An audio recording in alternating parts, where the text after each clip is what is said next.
Alright guys, look what we got today. Survival Kit by Kungix. We're going to break into this thing in just a second. See exactly what all kinds of goodies comes in this. Okay, everything's in its own separate baggies except for the little compass and, well, the multi-tool's in a baggie and it's in its pouch, which can be hooked onto a belt. So we'll get everything taken out and see what the details are. Alright, looking over the things, you can see the little saw tool on this multi-tool, kind of like a Leatherman. Saw tool, the can opener, screwdriver tip, here's your knife, and the Phillips tip. You get your needle nose pliers. Once you open this up, you can use it as the pliers and the little wire cutters. And then this is a little light.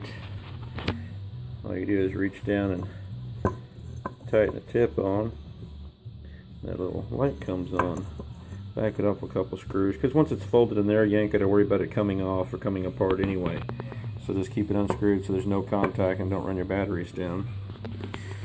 We'll jump up here to the little credit card multi-tool. It goes inside this little vinyl pouch. Slides inside here to keep from cutting or marring on anything else. This is a description, but the problem is this doesn't come from this side of the pond, so you're not going to be able to understand it. Those of you that have messed with these before, you'll know that this is for different size nuts. It's used kind of like a wrench. Small nuts to use, put on there, and to loosen them up, what have you. There's some blades on there, straight edges, little saw edge, measurement tool. Looks like I'm not sure if it's millimeters, centimeters, quarter inches, or halves. We'll have to look at that. Stainless steel though. Another screwdriver tip. There's the pouch for the multi-tool, the Leatherman. Here's your compass. Here's your little whistle. Aluminum looks like.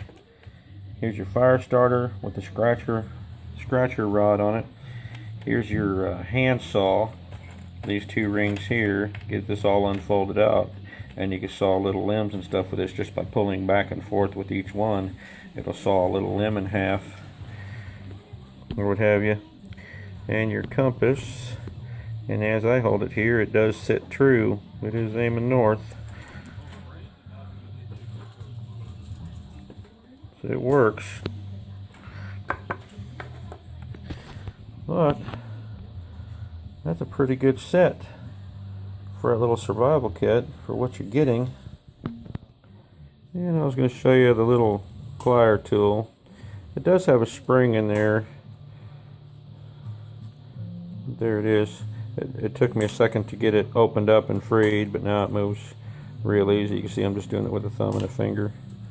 It has the wire cutters right there, and the grip like the pliers, and this needle nose with grips.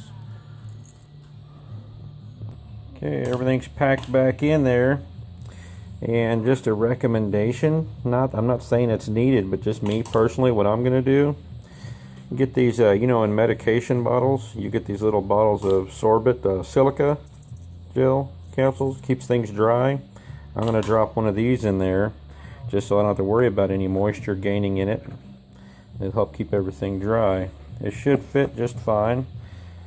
Zip back up. There we are, zip back up. You see how big this thing is. It's pretty small. I'm not saying it'll fit in your back pocket. I mean, it might be pretty tight if you get it into your back pocket. You got the carabiner to hook it onto your pack or what have you. Me personally, I just put it inside my pack. And but being a survival kit, you probably got all your essentials in your pack.